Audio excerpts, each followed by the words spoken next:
This is an island surrounded by water, big water, ocean water. Trust me, I'm like a smart person. I'm very consistent. I'm a very stable genius. I had the best words, tolerated. I know words. Mike Pounds. I hope they now go and take a look at the oranges of the investigation. But there's no better word than stupid. Anonymous, really anonymous. I'm very highly educated. One of the wettest we've ever seen from the standpoint of water. Had the best words. God bless the United States.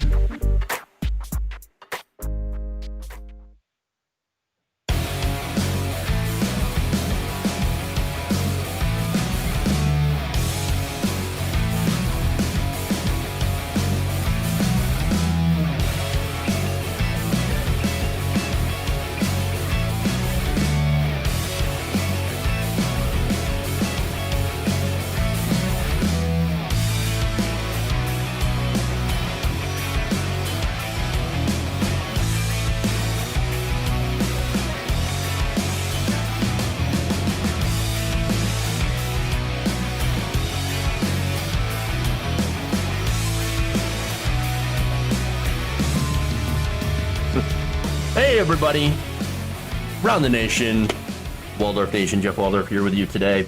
Welcome to the show. So today with me, I've got a special guest, Benjamin Dixon, the Benjamin Dixon Show. Benjamin Dixon playing on the air guitar, having some fun here. Oh man, you cut the music off on me. I was rocking, man. Rocking out. Thanks for joining me today, Ben. Hey man, always I definitely pleasure, appreciate man. it. Thanks for the invite. Yeah, absolutely. Anytime. So we got a good show today. Ben Dixon, by the way, congratulations for breaking 100,000 subscribers on your YouTube channel. Thank you, man. It took forever. I had like 5 years of nothing, and then all of a sudden I quadrupled. So thanks. Yeah, it's wonderful. It's good to see progressives getting their due and growing. That's what we should be doing. All right. So with that, we got some stories. So let's start out voter fraud. Let's get into it. Fun stuff, as always. A Pennsylvania postal worker whose claims have been cited by top Republicans as proof that there is massive voter fraud in this election turns out to have actually lied about it. So you've, Ben, you probably heard of Richard Hopkins, right? He is the postmaster, he is a postal worker that claims that a postmaster in Erie, Pennsylvania, instructed workers to backdate ballots, which he can't do. He supposedly recanted on Monday when he told investigators from the the Postal Service Office of Inspector General that the allegations were not true. So he made these allegations and then he said, "Oh, no, I didn't actually mean that." He signed an affidavit. And then on Tuesday night, he posted a video saying, "I never recanted." What the hell is going on here? Can this guy not get his story straight? No, he can't, because once you lie on an affidavit, a sworn testimony, you become liable for what you said in that. And he wanted, in my best estimation, he wanted to be able to pull back away from it and say, okay, I really, when he started being questioned about it, he backed away and didn't want to take responsibility for what he said in the affidavit. But it's already a sworn testimony. And so how do you cover a lie when that first lie can get you charged? Well, you keep lying. He thought he could get out of it, but he can't get out of it. And somebody probably told him, listen, if you stop lying now, then you're going to get, charged for your first lie. So I think he's just doubling down on it after having a moment of clarity, realizing, I got myself in some serious shit. Right. You can go ahead and say it. Okay, so I got myself in some serious shit, and then he wanted to back away from it, but he can't at this point. Okay. So no, those are good points. Definitely sworn affidavit. So this guy is being intentionally, he's lying. And there might be a reason for that. And it's because he got a lot of money. Turns out he received from donors, over $136,000 via a GoFundMe campaign. Wow. Donors. I knew he got paid, but I didn't know he got paid that much. Oh yeah. A lot of people donating to his GoFundMe setup, I believe by Project Veritas, which we know they're super, super credible. In fact, I want to read some donos from them, right? Now, this is according to the GoFundMe campaign. Let's see. One woman donated $50 saying, "I donated because I know how evil the left is, and they will do anything in their power to ruin this man for what's right." Another woman donated $100 saying, "I'm an American patriot who wholly supports this man's actions." The lying. "I pray for his future and I pray a true Americans step in to help him through this. You're a warrior and a hero." Somebody else donated $25 and said, "We cannot let fraud run rampant in this country." A lot of this is projection. Yeah. Yeah. Well, is it projection when they genuinely believe it? It still falls underneath projection, doesn't it? Yeah, I mean, it's definite projection. Yeah. Yeah. Again, here's the president. Here's the Republican Party doing everything they can to try to claim that this election is illegitimate in order for them to steal the election for themselves. Right. Claiming that, no, it is the left that is doing so. You've seen the Democratic Party. Are they really, okay, discounting some of what we've seen in the primaries, to be fair, Democrats don't really have the ability, have the, chops to be as vicious as Republicans to Republicans. Generally, they tend to say that towards the left. And even so, they're a bit ineffectual for the most part. Jeff, I was trying. So you got to forgive me. I'm looking away because I'm trying to share the link to encourage as many people to come as I could. And it opened the link, and then I was trying to find the window to because I was hearing you 3 times. So yeah. There's ask the very end of the question again. Sorry. Oh no, it's basically what I was saying about the Democratic Party is that, again, you've got Republicans that are doing projection, right? And it makes me think about how the Democratic Party is, generally not savvy enough to do this to Republicans, or they're scared to do it to Republicans or anything like that, to be as vicious towards Republicans as Republicans are to everyone else. And that, so it really kind of puts doubt in my mind that they would be capable of pulling off this kind of ridiculous voter fraud. So, okay, yeah, I see what you're saying. Yeah, no, I don't think that they are willing or able to pull off this kind of voter fraud. I do think that they are willing and able to do anything it takes to crush progressives, but they're not willing and able to do whatever it takes to crush Republicans. Right. That's basically what I was saying. And so, no, it's this, again, a lot of this, again, is from Republicans being, projecting all over the place about what they actually want to do. They do want to take this election for Donald Trump. They want to make sure that they win at all costs. And so they're making up stories. They're paying people, or at least they're getting donations from people, from smear artists. And so that's what we have to deal with in this country. And the thing is, these people don't go away when Donald Trump goes away. Right. That's the big thing, right? They are here. This is a belief system. This is an anti-science, anti-truth, anti-diversity, anti-egalitarianism, pro-capitalism, pro-bigotry, pro-Donald Trump, pro-individualism ideology that is here. And Donald Trump merely capitalized on it. Absolutely. All right, so apparently we've got a bit of an echo on Ben's side. I'm not sure what's going on there. So why don't we take a quick break? We'll go and see if we can fix that. Yeah. And we'll come back. We got more stories, including Laura Ingraham interviews a supposed poll worker about her experience with voter fraud, allegedly. So we'll do that. We'll be right here after this break. Around the Nation.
I like my meat tight.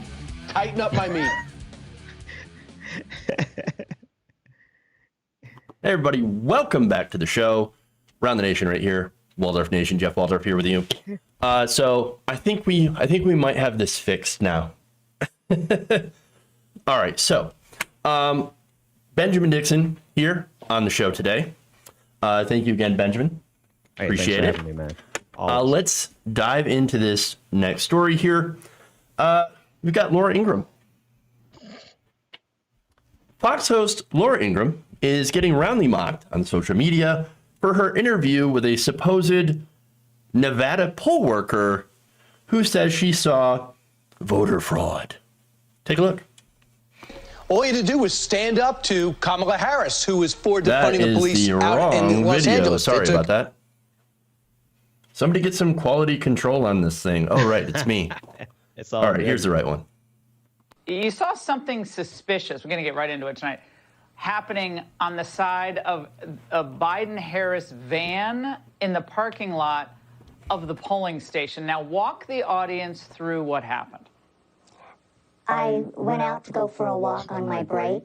Where I was walking, the Biden van was parked along this stretch, and I was walking to it, so about 150 feet. I was walking, and I could see these people hand over what appeared to be white envelopes, just hand over onto this table. And as I got closer, the envelopes were being torn open. There were two people dropping the envelopes and two people ripping them open and turning and facing the van and drawing on them or marking them. And as I got closer, as I was walking, they would put things down and pick more paper up and mark on the van and then put it down and pick some more up. And as I got closer, I thought, those are ballots. Oh my God, Ben, these are some very serious allegations from what is probably a first contact situation. Yeah. Now, we had some bipartisan poll watchers, of course, come out and say that there was no widespread fraud when it comes to counting the votes. But Ben, I want to get your take on this breaking story.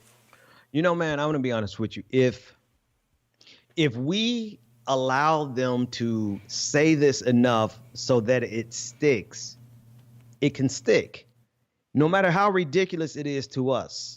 Like, we watched that video and we're like, are you effing kidding us? Are you joking? Are we really? Is this where rational people look at that and say this is ridiculous, right?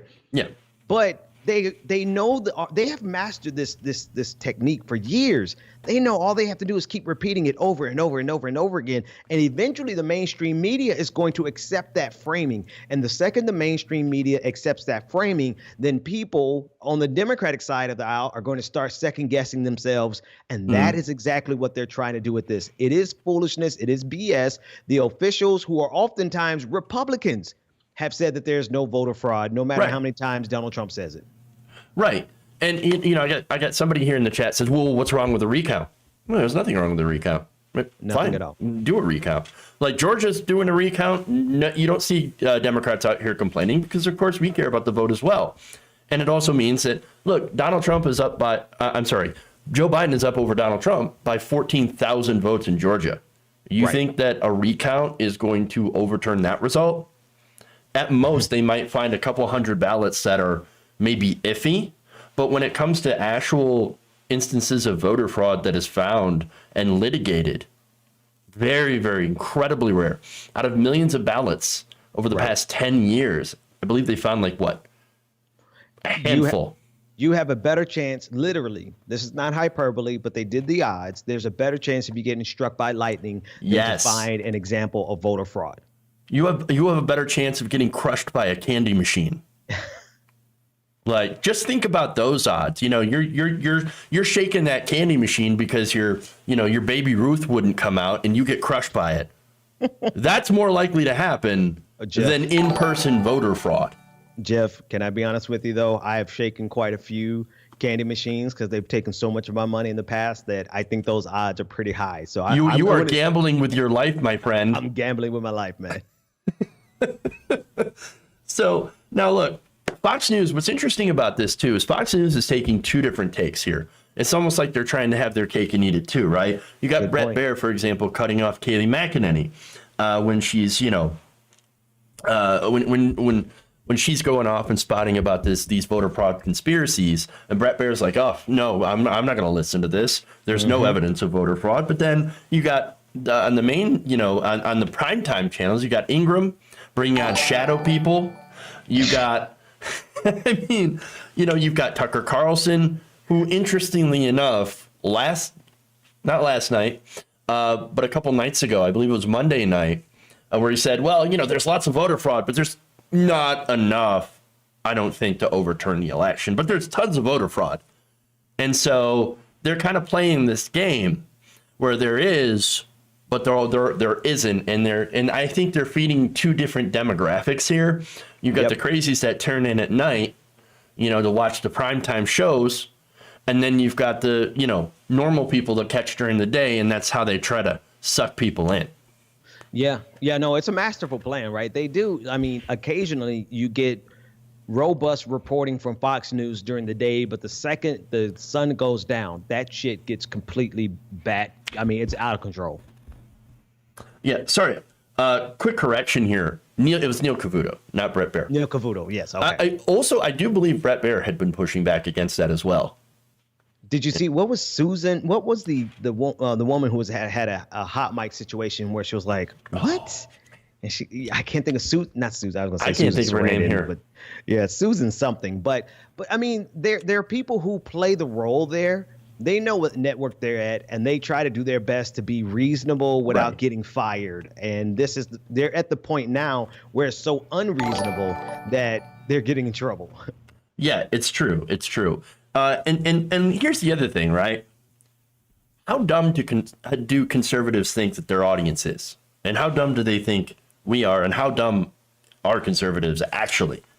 I mean, you want to tell me that you saw a Biden-Harris van pull up in the middle of the broad daylight with people getting out and marking ballots in the middle of a parking lot right next to a polling station? Right. Yeah, I'll take things that never happened for 700, Alex. And that, of course, rest in peace, Alex Trebek. All respects to him. But seriously, how dumb do they think we are to believe that that is a situation that literally actually happened? Right. So I agree with you in terms of they have a low regard for their audience. But I think there's something else at play here. I think the audience is demanding this level of lie because the audience has, okay, case in point, real quick. The audience was cheering lock him up or lock her up at a rally, and Donald Trump wasn't saying it. And then finally he relented and said, okay, yeah, lock them up, lock them all up. I think the audience is demanding some of these lies because they want it more than some of these politicians. Mm-hmm. Yeah, it's true. I mean, it is what keeps their viewer base, because their viewer base has basically been stoked with all these conspiracy theories for the last 4 years. Yes. I mean, I've said this before on one of my other shows.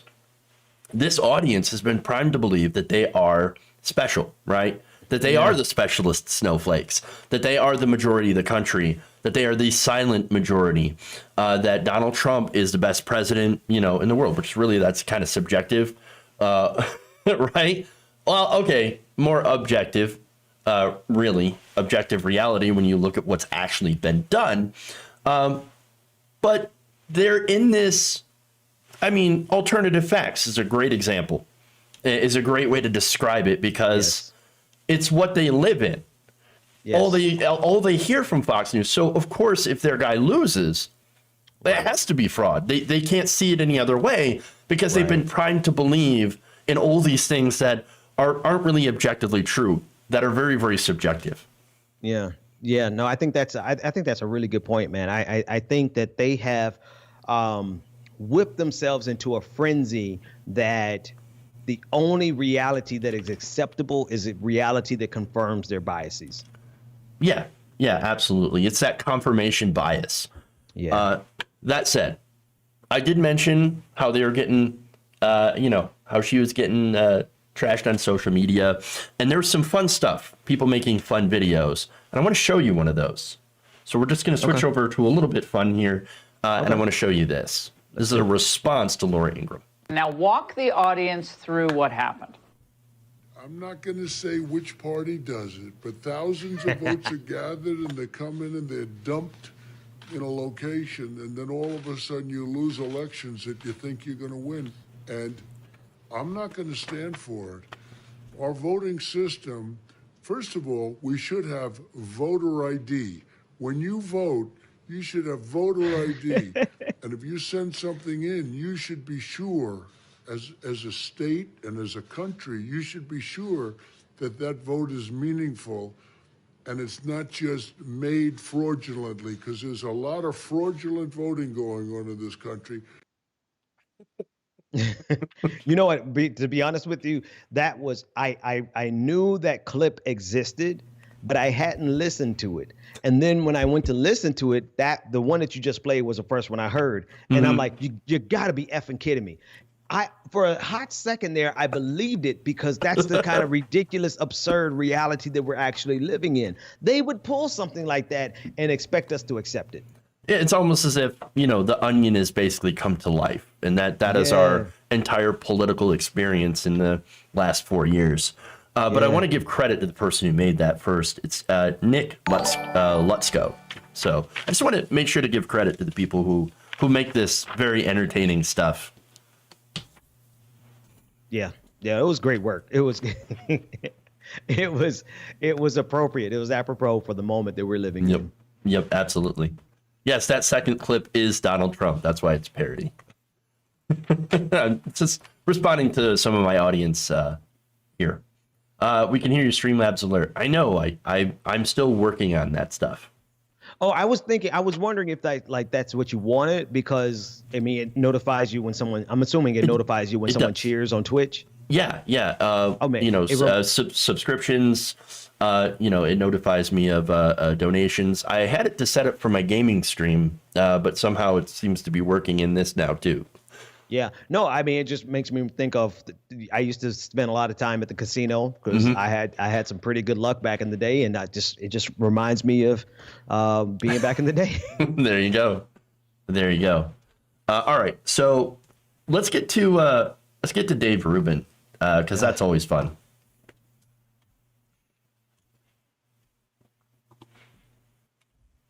Dave Rubin had another one of his high-level discussions on Fox and Friends about the Democratic Party and their embrace of, defund the police. Let's take a look.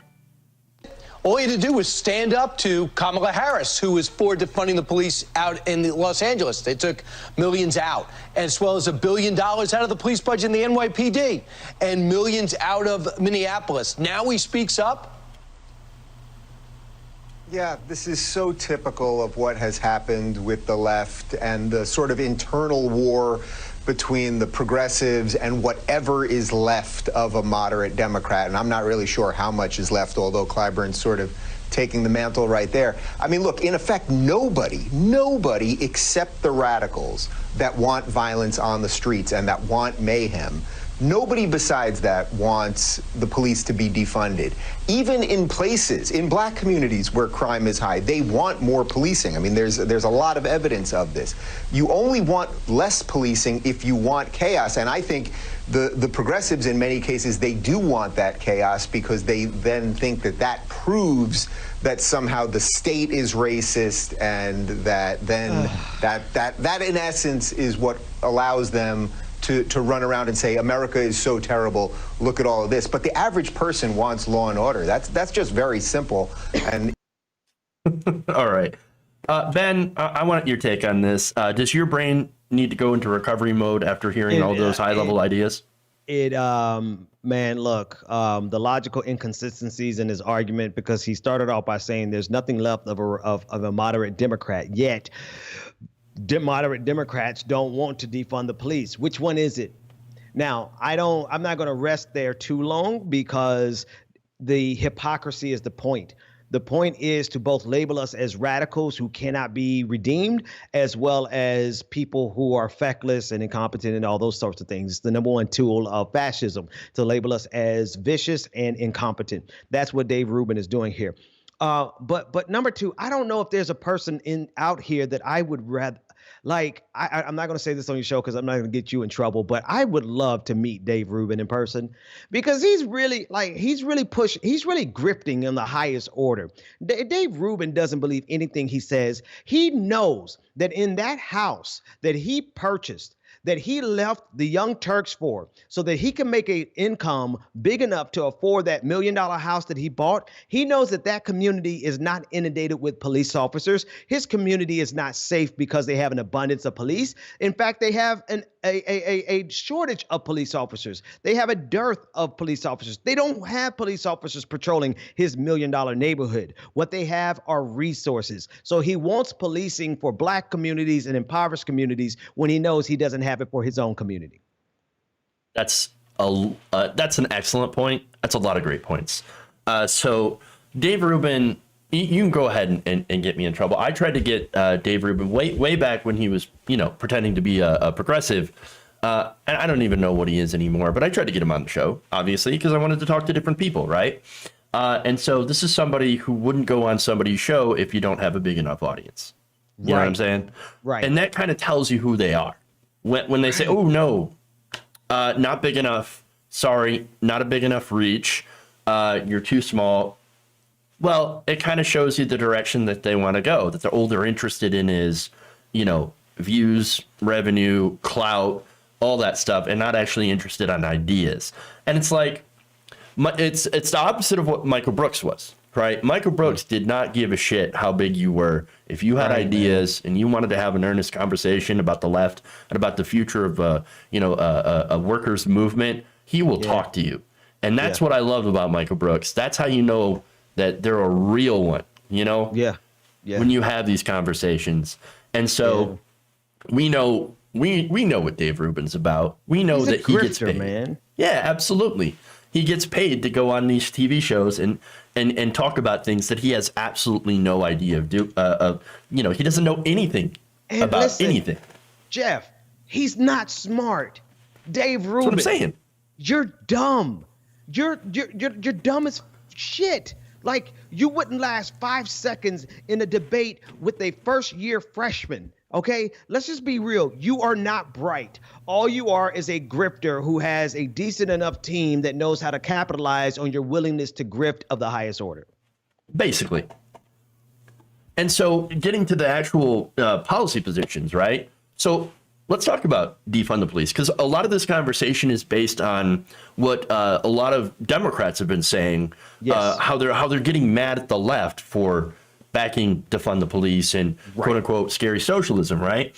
And so, Clyburn goes and says, that's defund the police. We never talk about that. Never talk about that. No, we can't do that. We can't do that at all. It's weird. Isn't it weird how conservatives, they understand what defunding something means when it comes to like education, for example, when it comes to healthcare, when it comes to anything that helps regular people, and yet they miss the point when we talk about defunding police. I mean, for example, Dave Rubin talked about NYPD losing $1 billion, right? Right. They have a $6 billion budget. Now they have $5 billion. Ooh, oh my God. New York is going to fall into absolute anarchy with only $5 billion for the police. What can you even do? Can you even have a police officer with $5 billion? Not what? No. He's going to be he's not going to have any sort of body armor or anything like that. They're going to have no cameras, obviously, because they can't have cameras. Instead of a gun, they're going to have, a pointy stick with a rock on it. I mean, that's all they get. That's all. Defund the police. Defund the police. Yeah. I mean, it's absolutely ridiculous. Okay. Yeah. I mean, the worst off those is the allegation that progressives want to defund the police because we want violence. Right. You guys want the violence. You want it to be chaos. Why? We don't want chaos. No, we're the ones that are saying that we don't want chaos. You know what chaos is? You know what starts chaos? Shooting unarmed black men. Yeah. And to be sure to like double down on what you're saying, man, because what you're saying is absolutely accurate to the T. Here's the thing. These $5 and $6 billion budgets come at the expense of other resources being provided to the community that would help prevent the need for police in the first place. Now, you and I are having a good faith conversation about the nature of crime, the economic factors that play into crime. There's so many studies that show that crime is an economic phenomenon where you have poverty, you have crime. The less poverty you have, the less amount of crime that you have, right? Which is a good example. Know this. Go ahead. I was just going to say that example you put of when you talked about earlier about Dave Rubin's neighborhood, of how they don't have a lot of police because they don't need them because there's not a lot of that. Now, you could argue that there's maybe other types of crime, like, drugs, for example. I mean, you just go to Don Jr.'s house, allegedly, you might find some drugs. That man snorts more lines of cocaine than I smoke blunts. So he's, there's a lot of crime going on in his neighborhood. And I guess when you consider where I am, there might be some crime going on in my neighborhood, but I digress. The point is they know this. They know that if they poured resources into the community to address the underlying economic conditions, there would be no crime in those communities any more than there's crime in their own community. But that takes away from the narrative that there's some type of inherent moral failing in minority communities, particularly Black communities, for which we need an abundance of police officers, because the policing agency have become an entity unto themselves that have their own identity, their own power, their own budgets, and they have the ability to execute judgment and justice as they see it over and above the will of the people and over above the will of the mayor. So it's not just Republicans that are pushing this, but it's also the Republican police departments that are never going to let go of a dime, because that means that's one less toy that they can get that semester. Right. I mean, not having their weapons, their Bearcats. I mean, they're, surplus military vehicles, which, again, we did actually have under the Obama administration, which is a great example of how you're pointing out how, I mean, what we're doing right now is we're policing like it was in the 80s. In the 80s, there was a crime epidemic. In the 80s, there was, a need for policing, okay, to an extent that's a little bit more than we need it today. Right now, instead of over-policing, what we need is reinvestment in those communities. What we need is more rehabilitation. We need investment in small businesses in these poorer areas. Why? That'll bring jobs. That'll start to revitalize those areas. Community centers, after-school programs, things like that steer people away from criminal activity. Let me give you an example, Jeff. I live in Atlanta. At times, sometimes I live in Boston, sometimes I live in Uzbekistan, right? I Uzbeki, Stan. Exactly. So you never really know where you're going to find me. Right now, you can find me in the A. But anyway, the point is that in the neighborhood that I live in Georgia, it's a predominantly Black neighborhood. It's so Black, in fact, that I looked twice when I saw white people running. I'm like, where the hell they think they're going? No, joking. I was like, wow, look, we have some white neighbors. We don't have any cops. We don't have any crime. It is a freaking utopia. Why? Because it's pretty middle class. Yep. It is pretty. Everybody has basically what they need. Everybody has jobs. It is overwhelming. We might have one white person in the whole neighborhood. And the thing is that if people are given, of any race, any color, any creed, any nationality, any religion, if they are given a baseline of subsistence, they have what they need, then you won't have crimes of desperation and crimes of opportunity. Exactly. And see, understand that this is where, conservatives come in and they try to push this narrative of no crime and poverty. Poverty means you have bad character. Right. Exactly. And, if you're poor, it's because you're a bad person. And so if you're a criminal, that means you're a bad person. Exactly. And so when they look at who is, poorer in this country as an average, right, you've got, unfortunately, communities of color that tend to be on the more poorer spectrum. Yes, absolutely. And they look at them as there must be something inherently wrong with them. They're inherently criminal. And you could either look at it two different ways, right? And this is, this is what conservatives are trying to set up. Either they do not have, they have a lack of being able to get ahead because of opportunity, right? They don't have a lack. They have a lack of opportunity, or, and this is how racists look at it, it's they don't do well because of genetics. There's something genetically wrong with them, and so therefore they justify not helping those communities, and because it's just not worth it because they're broken. There's a little bit more insidiousness to a third argument. Those first two arguments are actually spot on. The third one is, it's not that they will ever admit that they think it's genetic. It's that they will always argue that the only thing wrong in this country is you, that there's no systemic problems in this country. Therefore, any problems that you're facing must be a product of your training, your upbringing, your parents, or some inherent culture. They love that shit, and some inherent moral failing. So there are some outright racists who are loud and proud saying that it's genetic, but then there's those dog whistle racists who will say, no, it's your culture. Yeah, and that's like, it's some sort of weird pseudo Calvinistic kind of, I don't even know if saying pseudo, but you're spot on. You're spot on. It's this belief that like, no, you are, you're not a moral person if you're in poverty. And so therefore we shouldn't expend resources to help you. We shouldn't invest in your communities because you're a bad person. You're never going to succeed anyway, because you're just immoral. Yeah, it's that Protestant work ethic. It is the dark side of the Protestant work ethic. If you're poor, that means you're not godly. Exactly. Yep. And look, again, these people are still going to be here, and we have to figure out how we are going to make these communities better and make this country better despite these people, because they ain't going to work with us, because this racism is deeply ingrained in these people, and it's not going to, it's not something that we're going to be able to appeal to them. We shouldn't have to reach out and try to work with these people with these backwards beliefs. Yeah, I definitely agree. So that said, why don't we go to the next story here? Why don't we talk about the Democratic Party? Love to. All right. Establishment Democrats continue to punch left after a disappointing string of losses in the general election, where now House Democrats hold a slim majority, whereas they had a little bit more of a comfortable majority.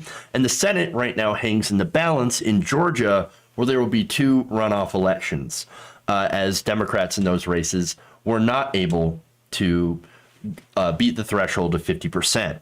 And so that does not match with the projections that were, on election day, which showed the Democrats sweeping the House and the Senate and Joe Biden winning by a much larger margin in these battleground states.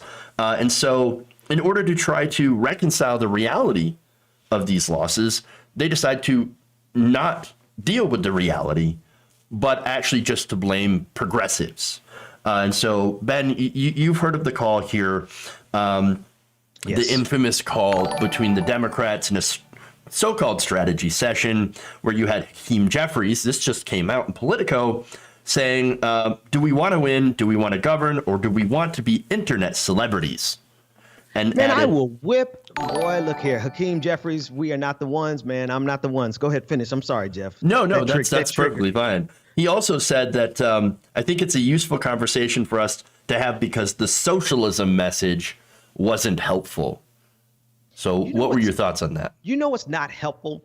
A raggedy ass Democratic Party that doesn't do anything for the people that they purport to represent, but instead do everything on behalf of Wall Street and pretend as though they are entitled to the votes of people that they don't serve. You are not serving the people, Democrats. And so if the people look at you and say, I can't tell you the difference between you and Republicans, except maybe you're not out and loud and proud racist, but you have your own ways of white supremacy. If people could look at you and soberly make that estimation, then they are right in saying that we can't support them. Look at the people who won. I know people have gone over this data over and over again, but look at the people who won. There were people who are running on issues and policies that help the people. Hakeem Jeffries does not care about the people. Nancy Pelosi does not care about the people. Chuck Schumer doesn't care about the people. Whatever her name was, that everybody reported at first on this call. I can't think of her name. Abigail Spanberger. She does not care about the people. They care about their power, and they care about their corporate donors. Absolutely. And look, again, on that call, it was Spanberger saying, quote, the number one concern and things that people brought to me in my district that I barely re-won was defunding the police. We just had that conversation. And then added, we need not ever use the word socialist or socialism ever again, because while people think it doesn't matter, it does matter. And we lost good members because of it. And of course, Jim Clyburn comes out and says basically the same thing. Oh, don't run on defund the police because that scares my constituents and it scares other people. And then, of course, don't ever talk about socialism. It is kind of funny, though, because here you had. Go ahead. No, here you had 26 out of 30 DSA members, Democratic Socialists of America, winning their races in this election. So they seem to be, I don't know, not with it, as you had just mentioned.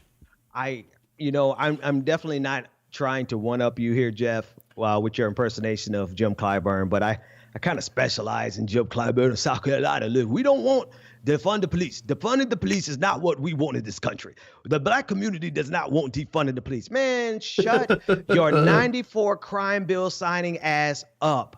You don't want to defund the police because they are a core constituency of yours. You don't want to defund the police because you really don't care about the black community. You care about a way of thinking and an ideology that helped Bill Clinton get elected in 1992. What they're doing is running a strategy to appeal to moderate Republicans, just like Bill Clinton did in 1992.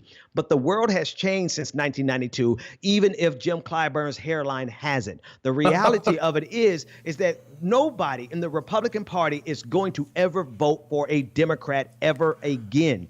And we tried this. We tried it. We continuously try it. And if they keep trying it, they're going to keep finding out that they're going to lose their base, the working people of this country, black, white, everything else in between. They're going to lose their base and always be chasing after Republicans like Charlie Brown trying to kick Lucy's football. And you know what? They are still trying to chase after the Republicans.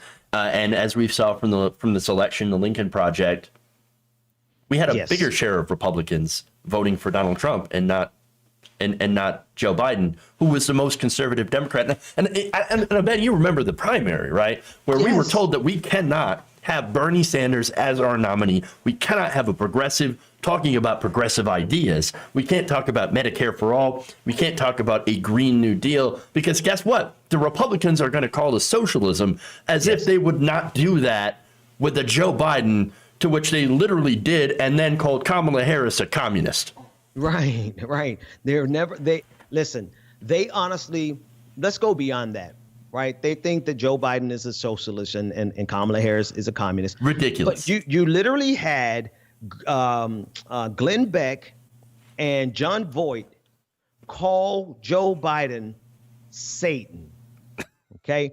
Now, personally, this is going to sound weird for a guy who's a Christian, but after watching 5 seasons of Lucifer, binge watching it, I actually kind of like Lucifer, at least the televised version of it. So if you want to call Joe Biden Lucifer, okay, let's talk about it. But in their minds, it's so far beyond just a political ideology that they're fighting against. They want to make it a battle between good and evil, for which Joe Biden, who is closer to them than he is to us, you and me, Jeff. Right. They want to make him a devil. They want to make him Satan and Lucifer. And I'm sorry, that is the language of fascism and the technique of authoritarianism. No, you're absolutely right. Great points, 100%. And look, just kind of add on a little bit, or just, I guess, reiterate what you had said. Yeah, their politics is all about painting the other side as evil, immoral, out to wreck your life. out to take away your freedom, out to take your guns. They're going to make you get gay married, Ben, you know, and they're going to make you transgender too. I mean, that's what you hear from these, you know, far right networks, from these people. They're going to take everything from you, and they're going to destroy you, literally. You're not being hyperbolic. Remember, Tucker Carlson the other night said they're going to force you to drink Starbucks. Oh my God! Like, that's the worst thing in the world. Starbucks is not bad. I prefer my Big B, but whatever. And right now, I'm trying not to spend a lot of money, so you know, I'm drinking home coffee. Me too. But that's not. I mean, okay, for one, you literally can't do that. For two, if they did, I mean, I guess I wouldn't mind. But the same thing is, though, is that the message you point out is so ridiculous and so based on fear and this. I mean, that's all they've got. That's all they have. That's all they run on. Because they don't have ideas, they don't have policy, and guess what? It is easier to control fear, people with fear, and that's also ironically what the Democrats are attempting to take from Republicans. You know, we can't run on socialism, we can't run on issues, we have to run on Trump, fear of Trump. There's legitimate fear of Trump. I've been pointing out for that for the last 4 years. He is an authoritarian. This time we actually have an authoritarian as president who refuses to concede. But like, that's all they ran on, though, and refused to talk about issues. And of course, the media runs along with it because fear does tend to sell. Fear sells. And Democrats, no matter what they do, they are always going to be labeled as the devil to Republicans because Republicans don't have any policies either that are beneficial to the working people of this country. The fact of the matter is everybody in your audience, as well as you, we all know that there are more working Americans in this country than any other group. There are more people who are struggling paycheck to paycheck than any other group. But you have two elitist parties that are vying to get power and maintain power by getting the vote of working people that neither party wants to serve, right? And the Republicans' route to doing it is fear, hatred, bigotry. Democrats' route to doing it is, well, we're not the bigots. Well, yeah, you're on the surface, not the bigots, but at the same time, you're not doing shit for the working people of this country any more than Republicans are. Right. And it sucks because the same people who have led the Democrats to this disaster that they are blaming on the left, they're blaming on socialism, right, have been reappointed to their positions of power. I mean, you had the Senate, reelecting Chuck Schumer. Why? As Senate Minority Leader. Why? Why would you do that? Why would you put the same people in the same positions? You have Nancy Pelosi reelected to House Leader. And you have, Dick Durbin back as the number 2 Democrat in the House. When you lost, all the centrists, all the moderate Democrats were crushed in this general election, whereas every member of the squad, plus 2 new members of the squad, Cori Bush, Jamal Bowman, they have just, they're going to get into Congress now. Progressives actually had a pretty good election, other than, Kara Eastman. And that was a tough race. And they're all tough races. And yet progressives overwhelmingly came out pretty well in this election, and the centrists didn't. And they still want to say it's the progressives that are bad. It's the progressives that cause us to lose. And it's the progressives that need to be crushed. And it's just ridiculous. Because it is the purpose and the point for... Don't forget Mondaire Jones. I had to just double check. Mondaire Jones, he won his race, so he is going up to represent he's going to be a part of the squad from the New York 17th district. Nice. It is because the Democrats have to make they are just as much in their death pangs as conservatism. Progressivism is on the ascendancy, and they're trying to kill us in our youth. They're trying to exterminate us in our youth because they know that, first of all, whether you love, or dislike AOC, she's got power, and she's leveraging that power on behalf of progressives. And Democrats know that. They are old. They're on their way out. Progressivism is on the ascendancy. So, of course, they're going to fight like hell. Exactly. And of course, you know, they know, again, they're on their way out. They are scared. They're going to use whatever dishonest tactics they can to try to smear the left, to try to punch left, to try to, you know, push people out of power. I mean, AOC has talked about considering quitting because it just, you know, the fact the Democratic Party doesn't want to work with her, doesn't want to come our way, doesn't want to come towards the base. It's not as if we're like a fringe like they always paint us out to be. No, you look at the exit polls, right? For this general election, 72% of people wanted a government-run healthcare system in the middle of a pandemic. Can you imagine? I know, right? Imagine if they would actually do something like that. Sure. And so you've got, you haven't had, I did a story, and I forget her name, and I apologize for that. But there's a Democrat in Maine, in Suzanne Collins' district, right? Where she won a seat the second time in a row. And she ran on the Green New Deal. Yes. And public transportation. She won. Yes. In a conservative district. Well, think about it this way, right? This is the other thing that they're fighting against. Jim Clyburn, Nancy Pelosi, everybody in the geriatrics division of the Democratic Party, right? And I want to, okay, it's easy to talk about them because of the age and more precisely the generation that they represent, right? The boomer generation. I'm not trying to be ageist, but let's just be sure. Millennials and Generation Z are a bigger percentage of the voting population than boomers are. Sure. Boomers are dying out. They're on their way out. So don't you think if you want a winning strategy, you would appeal to the largest portion of your base, which are millennials and Generation Z and young Generation X like me? I'm right there on the cusp. I'm both a millennial and Generation X. They don't care about that. They don't care about winning. They care about maintaining their seats at all costs all the way to the end. They are going to die in their seats.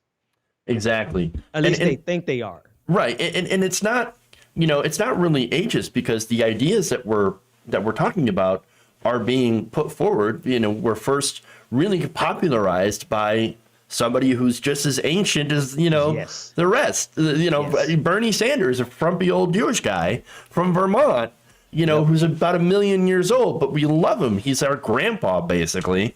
And, he's popularized these ideas. The reason that we like him is because of the policy positions that will actually help us. And Jeff, when you think about it, even when they were young, back in 1992, 93, 94, Bernie Sanders was on the right side of the issues. Always. They were on the wrong side of issues. Always. All right. But one more. You want to get into a Star Trek discussion now? Just have a little fun? Live long and prosper, man. Let's do it. Oh, awesome. It's hard for me to do. All right. Alexandria Ocasio-Cortez is preparing herself for the debate of a lifetime, which involves Star Trek. So let me give you some details, Ben. Back in 1996, way back when, Star Trek Voyager aired a controversial episode titled Tuvix, right? So, of course, in this episode, for those who are not familiar with this, Tuvok, played by Tim Russ, Neelix, played by Ethan Phillips, were merged. Basically, they went into a transporter, they had a transporter accident, and two people became one person with a completely different personality, a brand new life form, right? Brand new person. The thing is that originally, like the crew, they accepted Tuvix, even though they missed their companions, right? But the captain was not as accepting of Tuvix, and eventually ordered that they be separated once the doctor figured out how to do it. And so he did not want to be separated because that would mean that Tuvix would die. Right. But the two former crew members would be restored. You would have Tuvok and Neelix back in their original form. So what's interesting about this is that, again, it's a very controversial episode because it makes you think about the moral choices, whether or not you separate this person to restore, you essentially kill this person to restore to other people that you knew, even though this person wanted to live, did not want to die. Right. And so, you can understand, like I said, the controversy. AOC wants to debate this in maybe one of her next streams, which are already incredibly popular, as you might have watched that game of Among Us, which I certainly did. And so she actually got the attention of both Tim Russ, who played Tuvok, and Kate Mulgrew, who played Captain Janeway, respectively. Yeah. So I guess before we get into what we think about the moral decision, here's what both of them had to say. Mulgrew stands by her character's decision by saying, willing to hear the crew's thoughts as always. However, shouldn't Tuvok and Neelix have the biggest say? Oh, wait, they couldn't. I stand by my decision to restore them to their lives. And then specifically telling AOC, rewatch and report back. And congratulations on your win. So this happened right after the election. Tim Russ, by the way, if you don't follow Tim Russ on Twitter, you probably should. He's got some hot political takes. Gotta love that. I certainly do. Here's what he said. Stay in the fight, AOC. We're watching. Congrats on your congressional win. We're close to unseating the tyrant. And also said, thank you, Kate.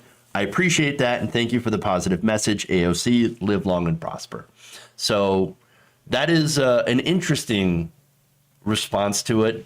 Janeway, of course, staying with her original position of separating the two. I don't know. What do you think about this? So before we even talk about the debate of it, I think it is so effing cool, man. Like I know these people aren't these characters in real life, obviously. Of course. But man, it's love. It is, and it's love centered around a hopeful future, right? That's what Star Trek stands for. Star Trek isn't about it isn't about personalities or cultural personalities. It's about a vision of the future that we all can be drawn to.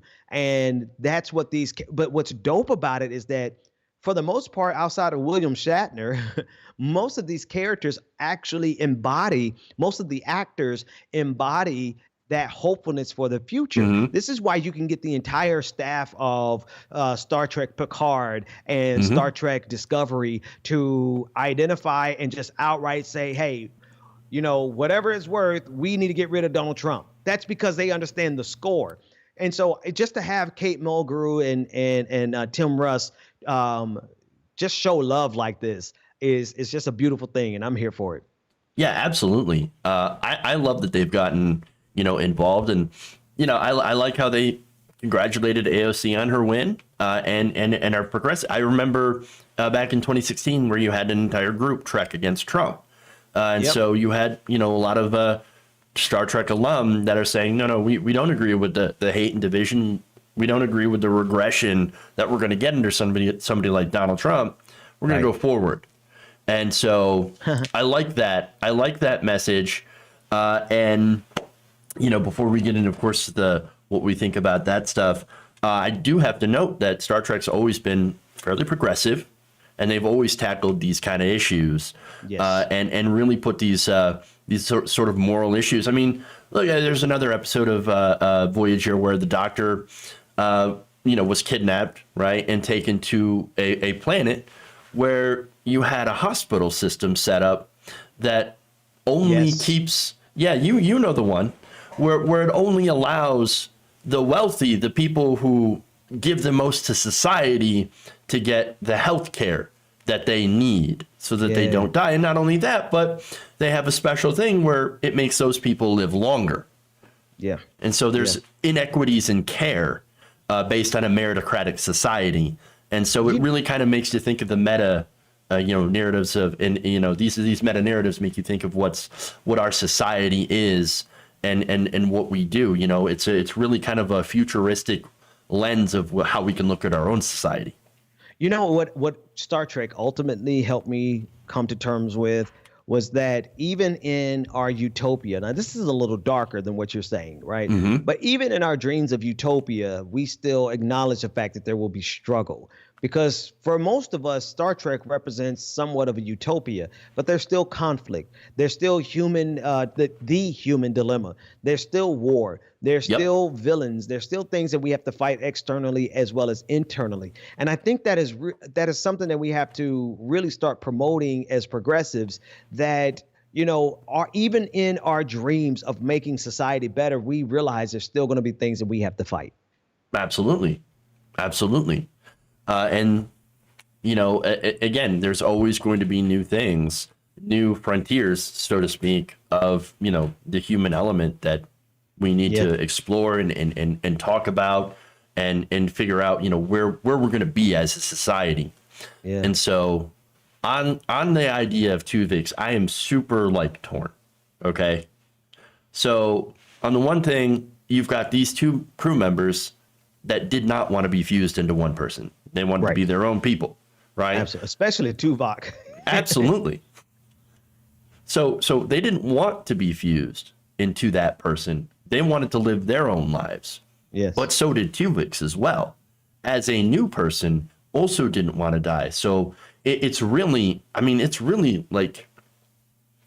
to make the distinction and hard to make that decision of whether or not you would separate them, to get these two people back that you do love and care about, that are essentially, because I know part of the theme about Voyager is also how they came together as a family to survive their long journey in the Delta Quadrant alone. And so you lose two of these family members to gain someone that, generally the crew liked. We're like, okay, we accept you, we miss our friends, but we accept you, But if you have an opportunity to get them back, what you do? I think the question is, does one violation validate another or preclude or justify? There's so many ways of looking at it, whose violation came first. Tuvok and Neelix's violation happened first. Right. And do they not have the right to be restored to justice? Even if, what's the cost? The cost is the violation of this new creature, right? And so that's never easy. That's not an open and shut case. That's why it's such a controversial episode. But in order to recognize the rights of Tuvix, you have to ignore the rights of Tuvok and Neelix. And so there is no easy answer to it. But for me, it's still the question of, you have two violations that are on the table. And how do you prioritize it? Captain Janeway did. And I think we are, for the most part, we're pretty glad she did, because I don't think any of us honestly wanted Tuvix to replace them for the rest of the season, for the rest of the series. True. And look, Janeway gets a lot of shit for making the hard decisions, but and that's one of the hardest decisions that you could make, to kill a sentient being, essentially. I'm curious, what was, I didn't even realize this was going on. What was AOC's position? AOC hasn't, she said that it's deep and that she will rewatch and come back and make a decision. But she tends, I think, to go more in the direction of Janeway, but I'm not 100% on that. So we would have to see this debate play out, which I hope it does. You know what I'm saying? I absolutely hope it does too, man. And this episode itself also makes me think of another one. Another conundrum, right? Where an Enterprise, they cloned a crew member who was grievously injured. They cloned him, and then we're going to harvest this fully autonomous clone for organs. And so that sets up an even more of a moral. Yeah. Now, I think there was a catch on that. The clone would eventually destabilize, perhaps. They might have found that out later. I'm not, 100% on that. But it was still that moral choice. And do you raise this, clone that is fully sentient and aware of who he is and he is not, to save the life of the original? Have you read or watched the movie version of, I can't think of the author's name, Never Let Me Go? I have not. I have not heard of that. It is a brilliant book. I think it won I don't know if it won the Nobel Prize, but I know he has won the Nobel Prize in literature. It is a book about harvesting organs from clones of people, and an entire society that's built off of that. And it really, instead of dealing with the societal level conundrum, they deal with the emotional trauma of being one of those clones. Right. It's really good. That sounds really interesting and pretty good. So I will have to look into that. I don't know. Again, this is a really difficult decision, but when it comes to just to go back to like Vulcan logic, right? The needs of the many outweigh the needs of the one. Yeah. That's why I would probably go with, and what you said about, the first wrongs being on Tuvok and Neelix. I would probably back, Janeway's decision to separate them. I mean, yeah, I think it's not an easy situation, though. I would be on your side as well. And it's listen, this is Kasao Ishiguro is the author. Okay, but this is the humanity and the human dilemma is not easy. Nope. And it is terrible at times. And making the right decision is oftentimes going to be looked at as an immoral decision. And this isn't to excuse crimes of war criminals. No, right. It's to say that even in our fiction, we come up against these conundrums that really have us going back and forth, questioning our own morality. And I honestly think that's the beauty of humanity. The fact that we can make a decision that we think is right, but everyone questions our humanity in it. And I mean, what better way to understand the human dilemma? Exactly. Exploring it, in all of its nuance and intricacies and traps, moral hazards as well. Yeah. And absolutely. So it's really interesting. I'm glad we have these discussions, and I'm glad we've had this discussion as well. All right. So I think I'll leave it at that, because that was a beautiful way to end that segment. I want to read a couple of donations here and then let Ben get on his way. And round out the show here. So let me bring up here. Let's see.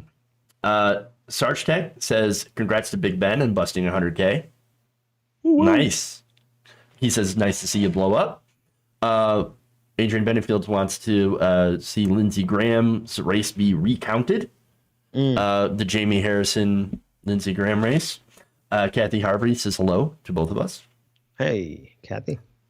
Cy Abelman says, Ben Dixon, a.k.a. Fat Blunt's Dragon. So that's your Dragon Squad name now. Of the Fat Blunt's Dragon, we do appreciate him.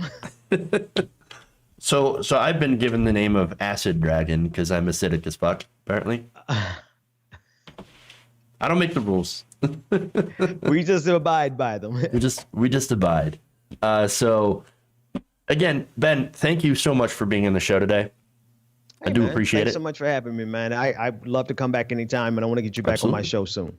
Absolutely. Let's make arrangements for that, because I'm looking forward to getting back on your channel as well and having some conversations with you on the wheel.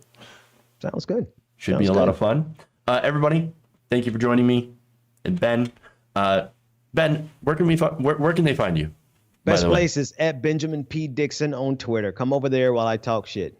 Yes, shit talking is great. We should all do more of it. All right, everybody. We'll see you all tomorrow, 4 p.m. Eastern, right here around the nation. Jeff and Ben signing out. And remember, change begins with you.